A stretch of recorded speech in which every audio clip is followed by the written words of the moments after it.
Olá, meu nome é Kika Fazolo, eu sou marketing da Alternativa Editorial Revista Mobile e esse ano nós estamos completando 40 anos de credibilidade, levando conteúdo de credibilidade para o setor moveleiro. A gente está dando continuidade ao nosso projeto Mobile Talks, onde toda semana a gente convida um profissional gabaritado que possa trazer informações para que nós possamos unir ideias, juntar ideias aí para contribuir em prol do mercado moveleiro. Hoje a nossa convidada é a Andréia Krause. Andréia, seja muito bem-vinda.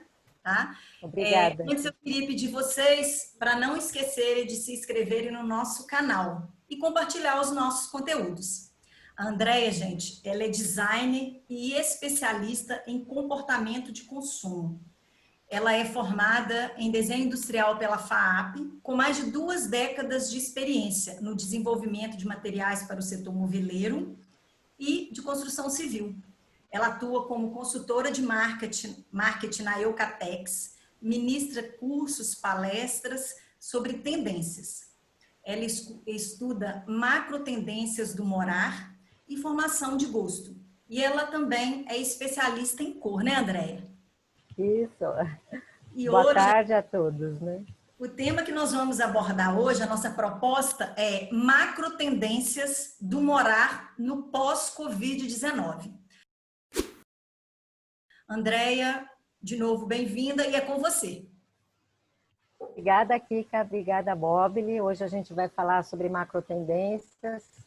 Macrotendências é olhar comportamento de consumo e dentro desse contexto todo nós trouxemos um estudo de macrotendências com uma visão de 2021 a 2030, em que nós antecipamos essas tendências para o momento atual em função até desse impacto do Covid. Então, o que é a pesquisa de tendência? É a gente olhar movimentos sociais culturais e olhar esses novos hábitos de comportamento. Olhar como as pessoas estão consumindo e quais são os seus critérios, essas suas linhas de pensamento, essas rupturas de valores e crenças. É muito o que nós estamos vivenciando hoje. Nós, na Eucatex, estudamos a macrotendência justamente para desenvolver as nossas coleções e somos apoiados por uma empresa especializada em tendência e anualmente fazemos esse workshop, trazendo essas informações, esses estudos que pautam e nos apoiam no desenvolvimento das nossas coleções de MDF, MDP e pisos, né? Então, para a gente entender macrotendência e comportamento, a gente tem que olhar para as gerações. Então, a primeira coisa, Kika, que eu achei interessante é separar um pouco as gerações. Quem nasceu entre 1946 e 1960, todo mundo sabe que a geração bebê, que a gente chama Baby Boomers, eles consomem muito por ideologia. Então, era aquela coisa que eu tenho que trabalhar e eu tenho que comprar, ter. Eu vou comprar uma casa, eu vou comprar um carro, eu vou comprar um bem material, enfim, é uma geração muito pautada nesses valores. De 1961 a 1979 vieram os adaptados digitais. É aquela geração que estava muito focada em comportamento de consumo por status. Depois vieram a geração Y, de 1980 a 1994, que praticamente cresceram na era digital. Então, aí já tem uma ruptura da geração Baby Boomers e a X, que justamente a geração Y, ela consome por experiência. E a gente viu muito esse valor experiência ser muito pautado nos últimos anos com algo que carregasse não só valor ao produto, mas sim a experiência de compra ou a experiência pelo design, né? E aí a gente olha para a geração Z, que é essa geração de 1995 a 2010, que é uma geração que não tem barreiras entre o online e o offline. Então, se a gente olhar o contexto hoje, é uma geração que a gente tem que começar a olhar para ela e observar por que eles têm esse comportamento. De certa forma, nós fomos empurrados para olhar um pouco esse perfil de geração, que consome muito pautados em transparência e em verdade, em compartilhamento também. Então, o que aconteceu? A gente acelerou a nossa relação com o mundo digital, independente da geração. Mas o que a gente olha? Enquanto a geração X se a minha geração queria trabalhar em empresa, ela tinha a profissão muito pautada na busca de uma estabilidade e uma aquisição de bens, a geração Y ela já estava preparada e estruturada para o trabalho em home working. Então, essa experiência ela não está atrelada só a bens de consumo, ela já vinha atrelada à qualidade de vida. E quando a gente olha a geração Z, a gente entra nesse gosto pelo coworking. E a gente entende esse futuro do trabalho como tecnológico, que é o nosso momento atual, e não tem medo de mudanças ou de novas atividades. Então, aqui é bem interessante mostrar 3 gerações para justamente a gente entender, quando a gente está projetando para esse público ou vendendo para esse público, que a gente tem que entender e associar a lógica e perspectiva de cada uma dessas gerações no momento atual para a gente viver ou para a gente trabalhar. E você sabe que todo mundo teve que, vamos dizer assim, se adequar a uma nova realidade, a novos hábitos. A mudanças, teve um aceleramento, né, uma aceleração nessa mudança de comportamento, né? Exato. Na verdade, Se nós somos viram em obrigados, né? situações que, dependendo da geração, nunca se viriam, né? Exatamente. E quando a gente fala da geração Z, até para falar um pouco quem são esses consumidores da geração Z, eles são primeiros nativos digitais, hipercognitivos, eles vivem essa barreira online e offline com múltiplas realidades, então eles transitam muito bem entre online e offline, porque a gente sabe que tem muita gente que está tendo hoje experiências no e-commerce que nunca teve anteriormente, porque não acreditava. Então, esse transitar entre online e offline na geração Z, isso é muito natural.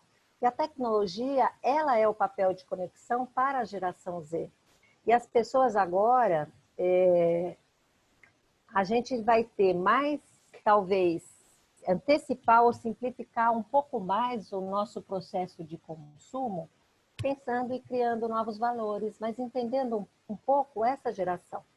A primeira questão que eu trouxe aqui para abordar é que a gente tem um impacto na vida urbana muito grande com essa pandemia, porque ela vai mudar muito a nossa relação com as cidades. Eu moro numa cidade de São Paulo, que ela é considerada uma mega cidade.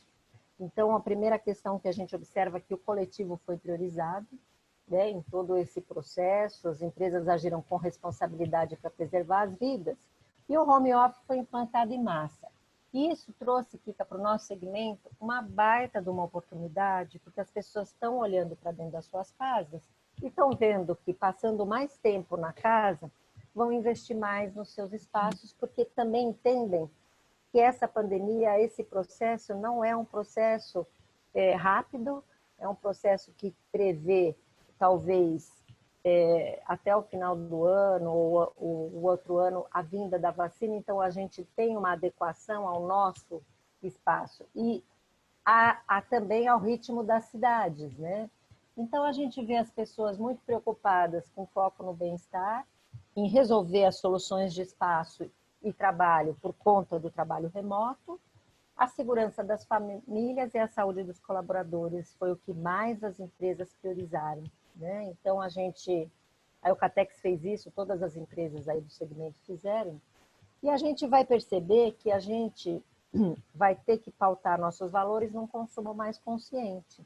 Quando a gente fala de consumo mais consciente, as empresas têm que trabalhar não só o produto, como a comunicação, para falar mais dos seus processos, produzirem com menos desperdício.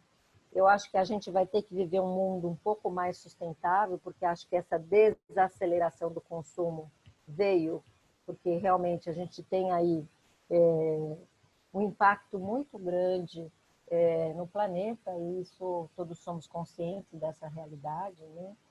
E existe também uma coisa que aconteceu nesse processo todo, é como houve um momento em que as pessoas se despertaram mais para essa questão de colaborativismo e compartilhamento. Então, a gente está numa virada de comportamento do consumidor, e vai trazer algumas oportunidades. Eu vou dar um exemplo aqui que é interessante. Quando a gente fala de consumo conspícuo, esse estudo que nós temos, ele fala muito do consumo desenfreado.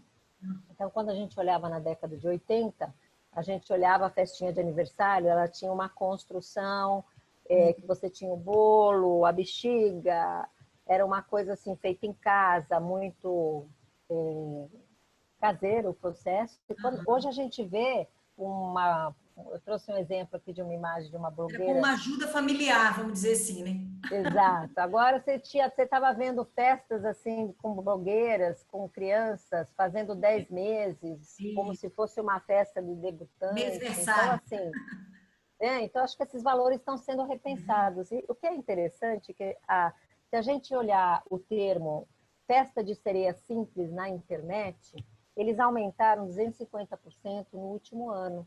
Então, doce para a festa infantil simples aumentou 400%. Então, a internet é um balizador muito interessante, porque você vai observando o comportamento, vai entendendo o que as pessoas mais pesquisam. E aí a gente vai entendendo um pouco porque que o isolamento social também vai trazer novos hábitos do consumidor. Então, A nós mudamos a internet nossa forma. dá a possibilidade de comparação, né? Você começa a ver que o que está acontecendo e que você também pode estar fazendo aquilo, né?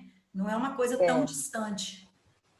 e é interessante que tem tanto o Google Trends como o Pinterest, 100, eles publicam estudos anuais de tendência e você pode olhar ali o que as pessoas estão mais pesquisando naquele momento. Então, eu acho bem interessante isso, porque eles estão dando também ferramentas de comportamento de consumo, né? E aí é que vem a questão. Então, se a gente olhar essa relação nossa com a tecnologia, a gente está vendo que o mercado de varejo ele vai trazer, talvez, outros formatos de compra no nosso segmento. Por quê? Com as lojas abertas, claro, a gente vai ter que entender como o consumidor se sente seguro em consumir um produto que esteja na loja física, primeiro levando em consideração essa questão de segurança, né? E da situação em que cada cidade se encontre. Mas eu acredito que há uma grande oportunidade para as empresas olharem mais o canal digital. Por quê? Porque o canal digital é uma estratégia que nem todas as indústrias moveleiras buscam. E até o profissional de marcenaria também, ele não trabalha tanto esse lado da comercialização através do canal digital. Então, eu acho que a experiência virtual, ela vai vir forte, porque hoje a tecnologia ela vai trazer outras experiências, como o óculos virtual, por exemplo, que a gente já estava vendo ele muito forte nos Estados Unidos e em outros países, e aqui começando, eu acho que vem coisas interessantes aí. O live shopping também, que é um comércio eletrônico através de transmissão ao vivo, a gente acha que ele vai crescer também, até porque o varejo vai precisar ter alguém, um formato mais humanizado, porque se você não tem a pessoa indo à loja, algo vai ter que ser reformulado na estratégia de divulgação dos móveis dentro das lojas, né? Você tem um conceito do comércio automatizado, que ele é muito usado nos Estados Unidos e também na China, e que talvez isso seja uma situação também de oportunidade para o nosso mercado e também inteligência artificial, né? Não só em linhas de produção e serviço. Então, a gente fala que a gente sai para esse imediatismo, e nesse imediatismo a gente vai usar essas novas ferramentas, né? E o varejo vai precisar tornar os espaços muito mais atrativos, né? Então, ele vai ter que, talvez, encontrar alternativas para criar ambientes mais de socialização e entretenimento. Um exemplo disso é a IKEA, né? Quando você vai visitar a loja IKEA, ele não tem só a loja, ele tem espaço de lazer, ele tem restaurante, enfim, ele tem outras atividades que ele oferece dentro do espaço. E esses espaços vão ter que despertar mais interesse para o consumidor, para ele comprar o produto que talvez possa não ser necessário para ele naquele momento, né? E o varejo e a indústria também talvez tenham que pensar em criar canais diretos com o seu cliente. Porque hoje a gente tem, e o profissional de marcenaria também, Então, hoje a gente tem as redes sociais para conversar, para interagir, e muitas vezes para pesquisar, para fazer algo que possa trazer mais consumidores para se identificarem mais com a marca, porque a experiência virtual ela vai ser muito mais forte. Né? E você tem as experiências virtuais imersivas também, que são interessantes. Então, talvez, vamos ver como vai se comportar o varejo. Por exemplo, a Tok, eu sei que ela está trabalhando com um serviço pela internet de assessoria de um arquiteto que dá dicas de decoração. Então, você começa a expandir um pouco mais o conteúdo, mas sempre trabalhando com as redes sociais. O Andréia, Né? nessa pesquisa, nesse estudo que você colocou, você fala também que entender a geração Z vai permitir uma melhor adaptação. Né? Como que seria isso? Então, é assim, você tem que entender, olhar o ponto de encontro das gerações. Como que elas criam valor simbólico. Então, entre a geração X, Y e Z, existem diferenças de como consumir. Eu estou trazendo aqui e expus alguns tópicos do que é uma geração Z, justamente para a gente criar essas referências. Por quê? Nós temos empresas projetando para um consumidor lá de trás. E esse comportamento ele já é diferente. Então, o móvel ele tem que acompanhar essa nova realidade. E a gente vê a necessidade, e até porque eu sou designer, é muito importante repensar as necessidades específicas. Então, se no passado a gente fazia um projeto de um criado mudo, hoje a gente tem que fazer um projeto de um criado mudo segmentado. Então, a gente olha muito mais as funções atuais, olha o público digital, veja o que a gente pode entregar no projeto e no móvel que se adeque ao uso dessa geração mais digital. Às vezes, eu vou falar aqui uma Smart Home, que tem os seus conectores digitais acoplados ao móvel.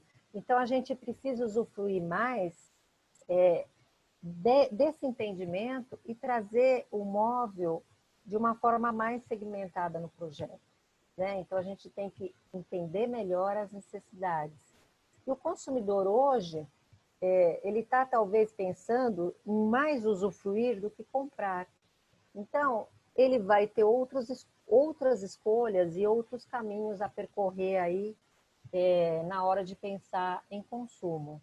É por isso que a gente tem que estar muito conectado. Essa geração Z, ela vive sem carro, ela mora em espaços menores, ela compartilha coisas, cuida da saúde de maneira preventiva, viaja e tem experiências com a diversidade.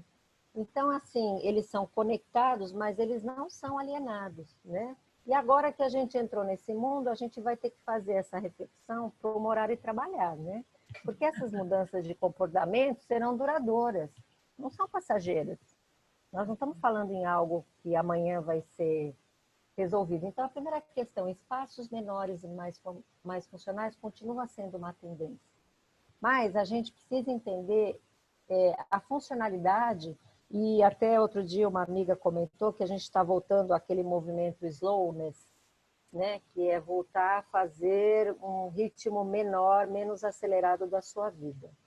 Isso significa que a gente vai tentar criar, dentro da nossa casa, uma nova rotina.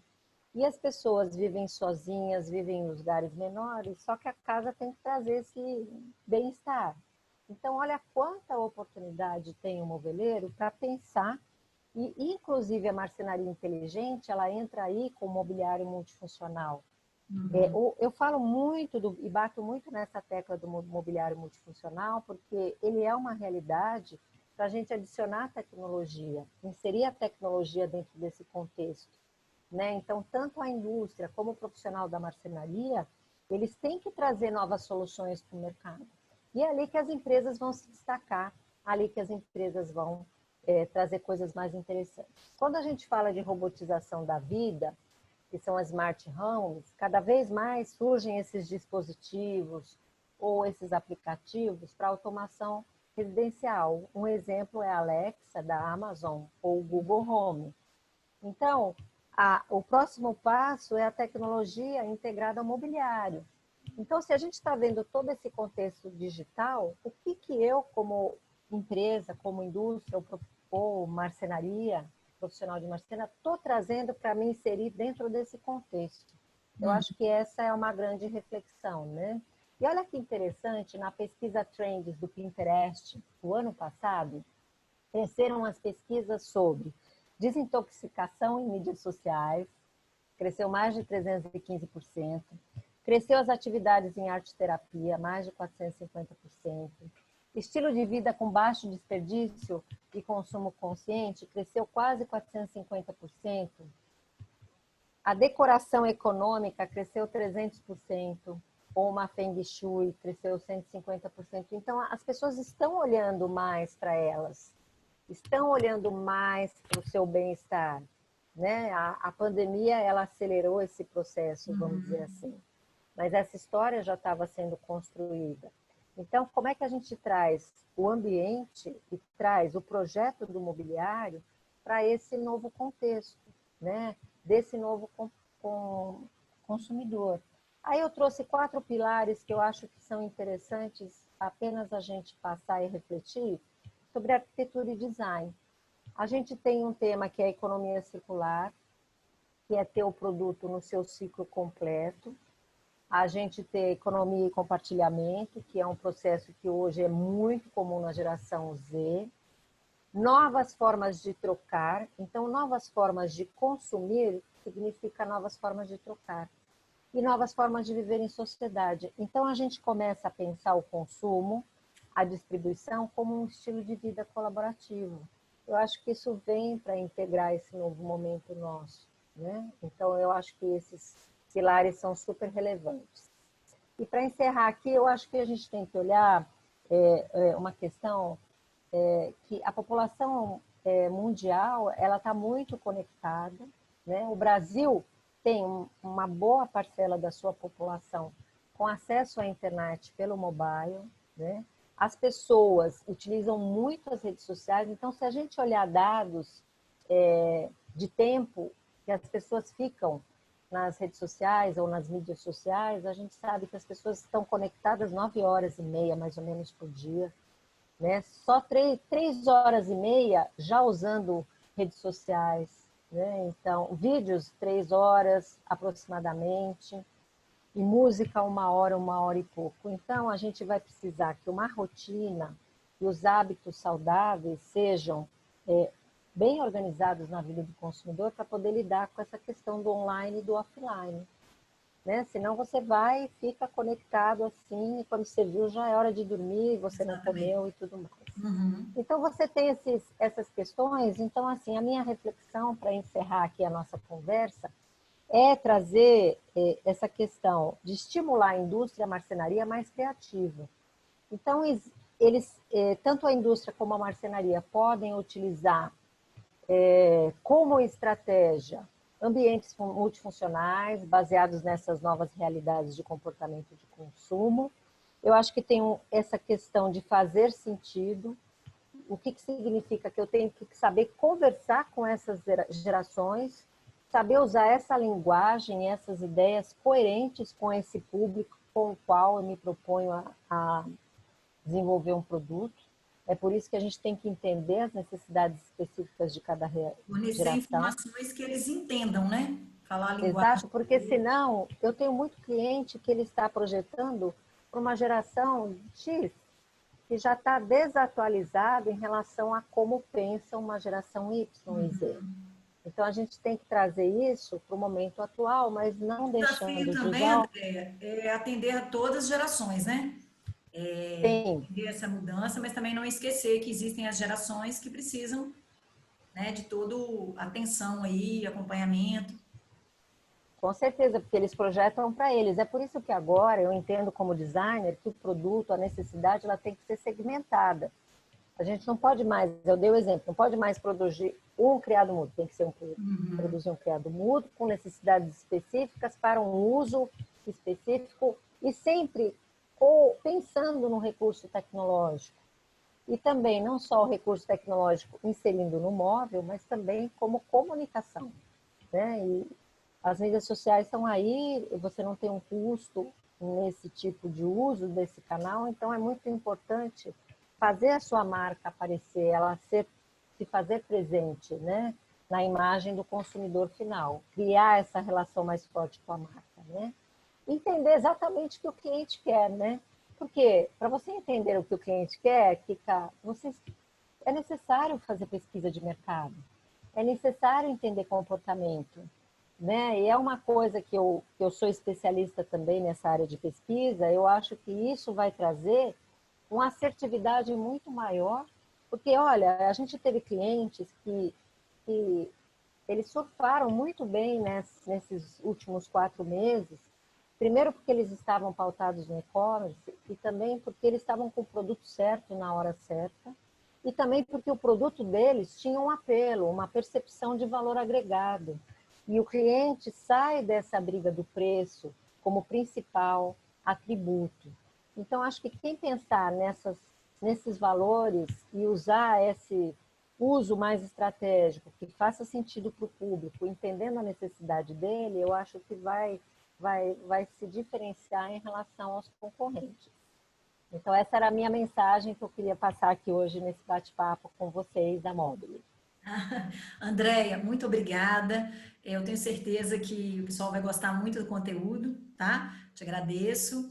E você não deixe de se inscrever no nosso canal, tá bom? Compartilhe esse conteúdo e daqui a um tempo a Andréia volta para falar com a gente de novo. Eu esqueci de falar no início também no currículo dela que ela é colunista do Emobile. Então, todo mês tem coluna da Andréia lá. Acompanhe lá no emobile.com.br. Andréia, muito obrigada de novo e a você também, muito obrigada.